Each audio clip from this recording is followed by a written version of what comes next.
took my top off. I had on a long flowing white skirt, and I'm posing for my pictures. And I see people standing around with their mouths like, that lady took off her shirt. And people started to crowd. And in the crowd, I saw women crying. But I focused on God and His strength and Him giving me the strength to stand there and take pictures with people staring. And all of a sudden, the whole beach just erupted into applause. People was clapping and cheering for me. And I looked around and I started to cry. And after I finished taking the pictures, there was a white guy that came up to me. And he said, when I first saw you, I thought, well, what is this world coming to? He said, I didn't even notice you didn't have breasts. I didn't notice that until after I studied you. And he said, when I saw you lost your breasts, he said it did something to me. He said, I came to this beach with a lot of problems. And I didn't know what I was going to do with all of these problems. He said, but when I stood there and I watched you and your bravery and your courage, he said, oh my God, I don't have no problems. He said, you freed me. Seeing you stand there here on this beach with all these people, bravely taking pictures with your top off, exposing your scars, freed me. And it touched me.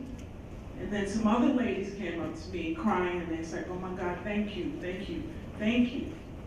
So afterwards, I went back to the hotel with my daughters, and my 12-year-old said, Mom, put it on Facebook, the pictures. I was like, I'm not putting those pictures on Facebook.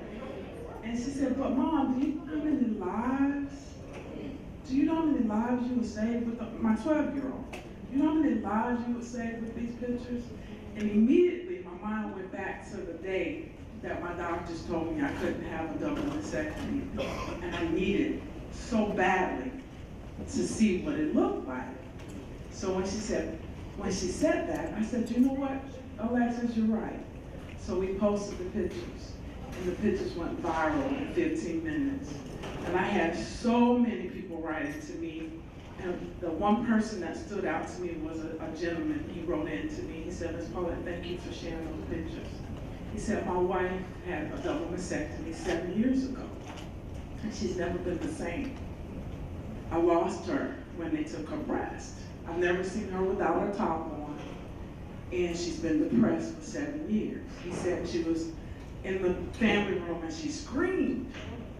And he said, I love my wife. So when she screamed, I ran to see what was wrong, and she was pointing to the computer. And she said, he said, look at these pictures. He said, and she took her shirt off and said, make me an appointment. Let's go have a photo session on the beach. She was freed. She was freed. And shortly after that, that's when God came to me again. He said, daughter, that was a purpose for your pain. I had a plan for this chest. You know, that's when it became clear, because when all of this was happening, I'm losing my house, I lost my breast, you know, my children I was going through because I didn't have insurance. I had to sell everything but my children to survive. He said, there's a purpose for your pain. And he revealed to me, he said, I need you, I chose you, I need you, because my people are crying out to me. People are dying not because of the cancer. They're dying because they can't afford to be treated because of the cancer. Thank God I had a house. Thank God I had cars. Thank God I had stuff that I could sell, because that's the only way I survived, because the doctors wasn't going to cut my breast off until I came up with $40,000.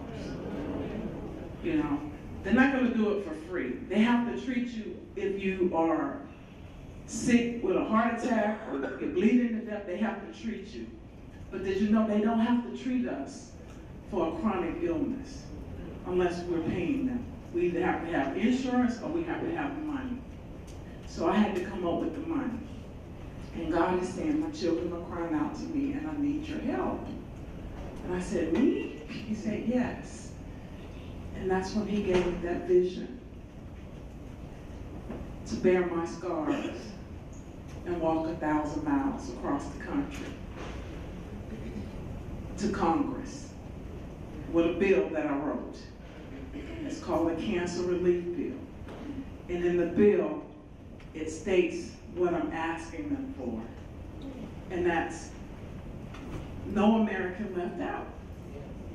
In this country, people are dying because they can't afford medical. That's crazy. And that's murdering our people. People are dying. I have women reaching out to me on a daily basis. They can't afford their medicines. They can't afford their co-pays. They can't afford to go to the doctor. And that's sad. That's sad and it's not right.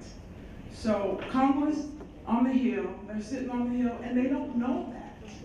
They don't know that. If they know it, they're not paying attention. But when they saw this black woman walking across the country from city to city with her top off, it got their attention because the news was reporting this black lady walking topless across the country. She's coming to Congress. She's coming to talk to the members of Congress about health care.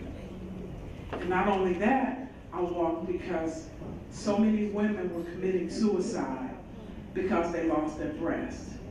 For whatever, they couldn't live without their breast. So I needed to take the shame and I needed to take the stigma and the embarrassment away from women to let them know, hey, yeah, we're still women and we're still beautiful. And there's nothing to be ashamed of. And I took that shame off of us and I took it and I laid it at the feet of Congress. And I got their attention. They were waiting for me. They were waiting for me. And they was waiting for this bill. And I'm not going to give up. And I made it very clear to Congress that I have no shame. I'm not breaking the law because I was stopped 500 times by police walking across the country topless. So I'm not breaking the law. And I pay my taxes and I have a right to be on the steps of Congress. And if I have to come every day topless, I will until you guys sign this bill. We need this bill passed that no American in this country will lose their lives because of their inability to afford the life-saving treatments and medications. So that's why I walk. And that's my story.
I decided that I would inbox her and see if she'd be interested in coming to my next breast cancer check.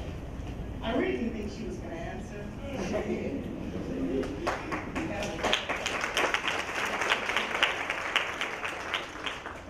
oops, I guess I am having one. And here we are today. Ms. Paulette, I want to say thank you. Thank you for coming. And she's also wearing Tiara on the job. Thank you for coming. And I appreciate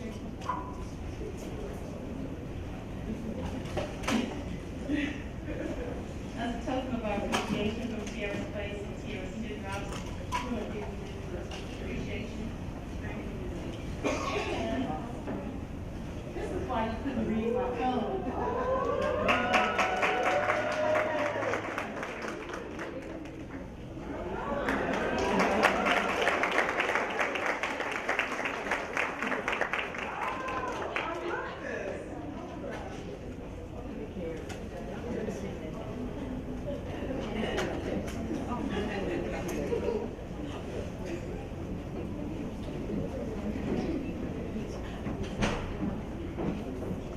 Once more, give God praise for Miss Paulette. Leaphart. So grateful for her story, and so grateful for her courage, and grateful for the fact that she represents hope. And we've learned something, because we are always, running for pink, and I get it. When she said, we've been aware long enough. Where is the cure? Where is the cure? We've been aware long enough. We're going to continue to move forward, and I want to introduce to you Takesha Brooks with healthy hair and Sarah Hardaway.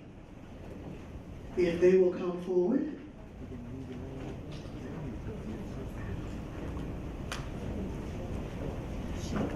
Hello everyone, my name is Takesha Berry Brooks, and I am the owner of a natural hair here in Memphis, Tennessee. And also I am the founder of Naturals in the City Hair and Wellness Expo. I'm here because I own a natural hair care salon, and basically with natural hair care, it is a chemical-free salon. I was blessed to be chosen to move this industry in a way that I never thought it would really blow up and expand to where it is today. And I realized that after trying to find myself early on in my industry, of course, I hold a full cosmetologist license, and like cosmetologists that graduate from cosmetology school, I learned how to do chemicals. I just kind of went out here and just tried to find my way, and I realized that natural hair basically chose me. So in the process of me learning more and more about natural hair, it was bigger than a hairstyle. It was a large movement, and I realized that I had to use this platform to not only educate emerging stylists in the industry, but also educate African American women about stopping the chemical process in their hair, and how there's so many options if you allow your hair to grow out in its natural state. One of the things, when I came last year, I know I kind of moved the room because I talked about the chemicals, and one of the things that I realized early on in my industry was, as I was doing relaxers before I went natural, I realized that the relaxer, I read the instructions one day, and I remember it saying that, for professional use, and when you place this relaxer on someone's hair, make sure you wear protective gloves. And it occurred to me, I said, well, if I have to protect my hands to put a chemical onto someone's hair, then what is it doing? Like, let's think about this thing. And so one day I applied it with my hands. And when I applied it with my hands, the chemical ate all of my fingerprints off my hands. So I said, okay, if it's eating the fingerprints off my hands, I'm wondering what is it doing when we're putting it onto our hair and scalp. So the more and more I have grown in the industry, I get women who come to me daily who is interested in going natural and want to know the process, and now they see how the versatility has evolved with natural hairstyles. And so, that's basically what my ministry is. And while I'm continuing to grow stronger and stronger as a business, and not only just me growing stronger and stronger as a business, but I have been put in a place where I am the leader of emerging stylists, and it's up to me to train and teach these young ladies the proper technique of healthy and natural hair care, so they then could one day grow and move on and do their own thing and continue this this ministry that God has given me. Not only that, he gave me Naturals in the City. So this year, I hosted the 5th Naturals in the City Hair Wellness Expo, which is amazing. And I actually came up with the idea when I was going to Atlanta for training and to learn about natural hair care, and I was going to a natural hair care show in Atlanta. And I realized, I said, we need something like this here in Memphis. And I just remember just thinking about it, not knowing that one day I would be the founder of this great expo. And we bring thousands of women, men, and children together every July. And we really educate everyone on natural hair care and also wellness. What we put into our bodies as well. That's something that we have to think about. What we put into our bodies, it affects us overall. If we're not putting the right things into our bodies, then that's why we deal with so many issues. And I don't know where majority of these things are coming from, but I know that we have to be very mindful of what we eat and how we eat. And the same thing with natural hair and natural hair care. I bring vendors in from all over. I have, of course, local vendors, and I have vendors outside of the city that want to come in and bring their products and things of that nature. And that way, you can learn more and more about what's out there. So that's my job, and that's my ministry for National Fair. And I know that it's growing. We're actually about to move into a 3,000 square foot facility. And and I remember when I started a National Fair, I started with me. And it was just me in a little small office suite. And now, when I think back, that was almost 7 or 8 years ago. Now I have 9 stylists. And so we're going into the 3,000 square foot facility. That way I can do 12 stylists. So I just wanted to give you guys some information about what I do. And if you guys are interested in learning more about natural hair care and how to go natural, please contact me. I'll be there after the show.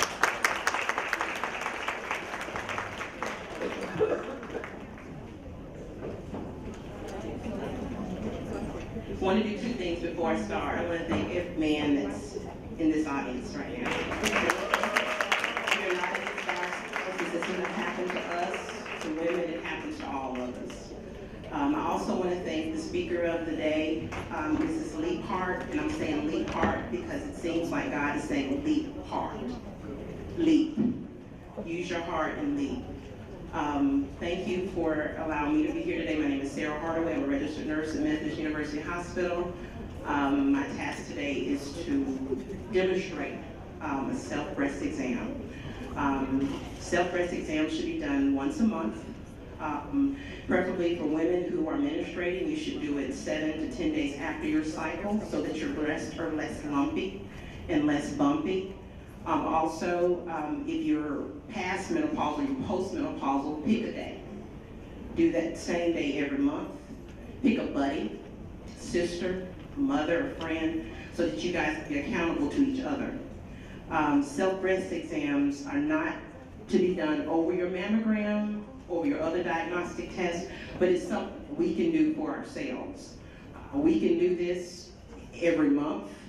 We can do this, we are empowered to do this. It's one of the few things that we can do without, as Ms. Leaphart said, make an appointment, talk to your doctor. This is something that you can do in the privacy of your own home. So let's get started.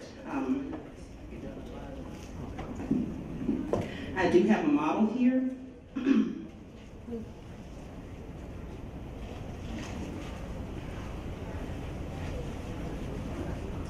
And believe it or not, I got this from Amazon.com. So you can get just about anything from Amazon.com. This actually, if you put in breast cancer lump, they will have this available for purchase.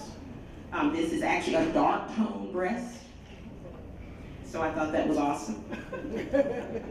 So the first thing I want you to do before I even get started with that, I want you to get familiar with your breast. I want you to look at your breast in the mirror. Look at your breast with your arms down. Look at your breast with your hands up. And look at your breast with your hands on your hips. And what this does, it changes the contour of the breast. So if there's something that needs to be seen, it can be seen from different angles and different perspectives. You look for colors, changes, dimpling, inverting of the nipple, anything that you did not see last month. And I say that so that you can become familiar with the geography of your own breast. Some things you may not even remember from month to month, so write it down. I noticed my right breast had a little bit more dimpling or a little bit more dents on this side than my left breast. My left breast had a little bit more, maybe it's smaller than the right breast. Everybody's breast is probably the left is probably, or the right, they're not going to be the same size. Don't freak out about that. That's all of us. But the goal is to become familiar with what you have in front of the mirror. So once you've done that, I want you to understand where you're checking. Breast tissue does not feel the bra itself. Your breast tissue actually starts from your collarbone. So it goes all the way here, all the way down, just at the top of your abdomen, to all the way up. And be sure you get under your arms as well. When you start examining your breast, like I said, you look for color changes, you look for redness, you look for discoloration. You may even want to, look for texture. It's not as soft as it was. Maybe it's become like the texture of an orange peel or something like that. That's something new. When you start checking, and this is also the ways that you want to do it. Once you look in the mirror, once you inspect your breast, you may want to lie down on your bed. Some of us have pendulous breasts, large breasts, small breasts, so it may take you longer or even a smaller time. Don't compare your times with your friend's time. Everybody's breast is different. When you lay down, sometimes your breast will go from this side to that side. And you're like, well, how can I hold it up? How can I be sure that I'm checking all the right spaces? You turn to either side, and then as you're turning, you turn your chest back so that it makes it a flatter surface so that you can feel on that breast, so it's not leaning to the right or leaning to the left. You want it where you have almost a flat surface. When you're checking, think of like mowing the lawn. You're going up, and you use these three fingers, and you're feeling with the pads of the fingers, not the whole hand. You're literally using the pads of your fingers, and you're going up, and you're going in a circular motion. When you're going in a circular motion, you're going light, medium, and deep. So you're going first, you're just touching, and then you're going a little bit deeper, and then you're going a little bit deeper. The deeper you go, you want to try to feel your rib cage. That may not always be possible. As you're going in a circular, deeper, deeper, and then you use a finger breath, and you go up, and you do the same thing. Deeper, deeper, deeper. Careful not to skip a space in between.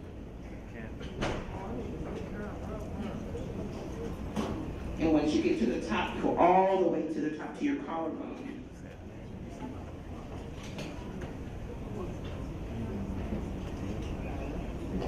And then you move over and you go down just like you're mowing the lawn.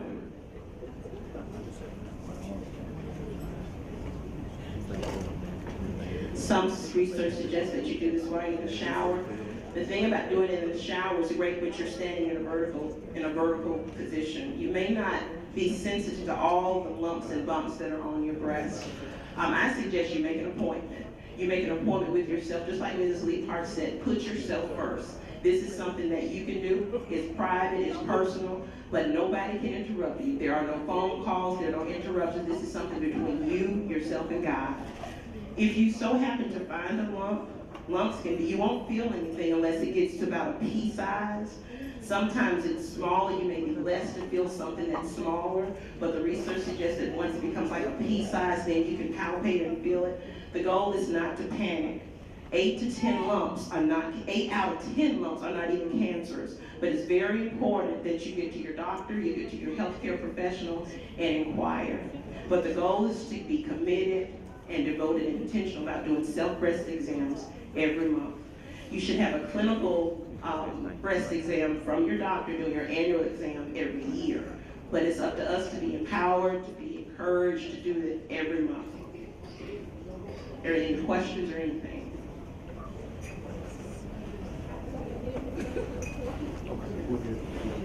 Thank you.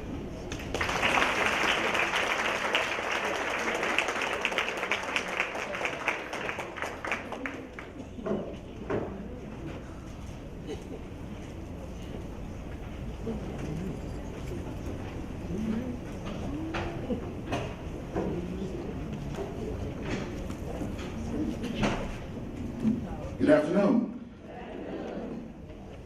My name is Smith. I am the CEO and publisher of the new Tri-State Defender, and I'm proud to be a sponsor of this event. So, something that struck me as I listened to Paulette speak, and thinking about Tammy when she called me and asked me to support this. And there's a quote, I'm not sure who to attribute it to, but I will say that the quote goes like this: vision without action is merely a dream. Action without vision just passes time. But vision with action can change the world. And these ladies, particularly Tammy and Paulette, have put together that unique combination of vision and action. And certainly what they're doing is changing the world, y'all. Let's give them a hand. So I have been tasked with recognizing one of the world's leaders in cancer treatment, and part of my contribution to this event, we're going to make a presentation to this particular entity, and that is the West Clinic. Let me say that today is certainly much more personal to me as of recent. My mother, Miss Merrill Smith, who was here, recently was diagnosed with breast cancer, recently had a lumpectomy, and that was not sufficient, and came back and recently had a mastectomy. And I'm just so happy that she's here with me today. But my family has endured a tremendous amount of emotional turmoil relative to the issue of cancer. My father passed of colon cancer in 2011. And so when my mom was diagnosed, certainly our family was, we were like, hey, let's pray, let's bond together, and let's make sure that we support her in this fight. And so that has really emboldened me personally to utilize my personal wherewithal and the platforms that I have in this community to make sure that our community understands that we have to be proactive, we have to be supportive, we have to be dynamic in our fight and our encouragement of one another as we battle through this thing called cancer. So because of that, I will continue to utilize the platform of the new Tri-State Defender to educate, to inform, and inspire this community, particularly around the issue of health and wellness. So with that, we are going to, because we spent some time out at the West Clinic, and I saw the phenomenal work that is going on out there to help people deal with this issue, not around just the treatment, but everything from support to nutrition to the psychology of this disease, and a lot of what we heard earlier through various counseling, spiritual services. They really provide a significant amount of services to help the family and the individual in a holistic way. And so we want to contribute that. We have these blankets that we're going to donate to the West Cancer Center. And I want to ask the representative to come forth. If she's here, there she is. And I want to walk over and ask Tammy to come forth. Oh, here she is. And Tammy, do you want Felicia? Okay.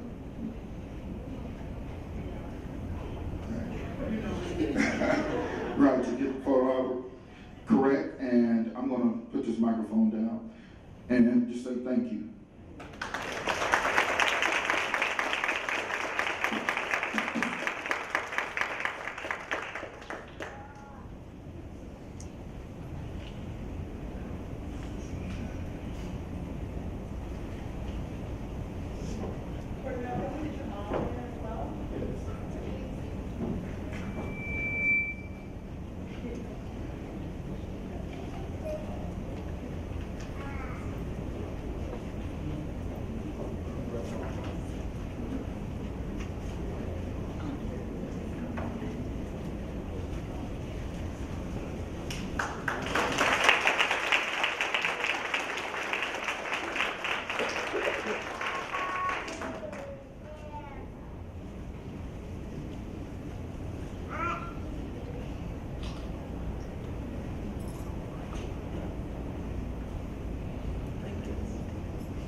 While they're continuing to take the pictures, we're going to move forward. We're running a little long on time or short on time, however you want to look at it.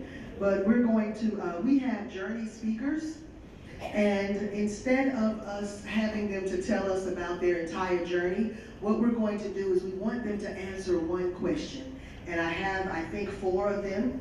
So they told me to give you 1 minute. So don't shoot me, you know, I'm just a messenger. So, so I have Leroy Broadway, Michelle Martin with Rejuvenation Center, Marquita Jack, and Sasha Rogers Hill. If you'll come forward. And the question that we want you to answer is, what did you learn from your journey? So instead of giving us the journey, if you can, in 60 seconds, tell us, what did you learn from your journey? Give them a hand as they come.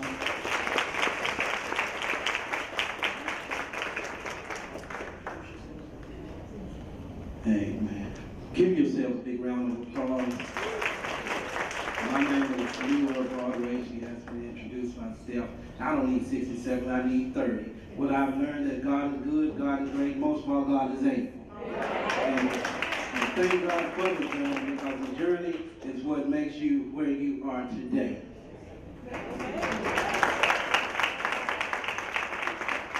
Good afternoon, my name is Marquita Jack, and what I've learned from my journey, as you can see, I'm still undergoing my journey, but I can say that I'm a survivor. And what I would also like to say is what I've learned from my journey is God is faithful. He will never give you more than you can handle. I used to see people on television when they got their diagnosis. I was like, oh, I'd be all on the floor. But you know, God gives you strength that you don't know you have. He gives you people that you tend to take for granted. And he gives you strength that you need to continue to be the wife, the mother, the sister, the friend. And just know that he is so faithful. And this disease tries to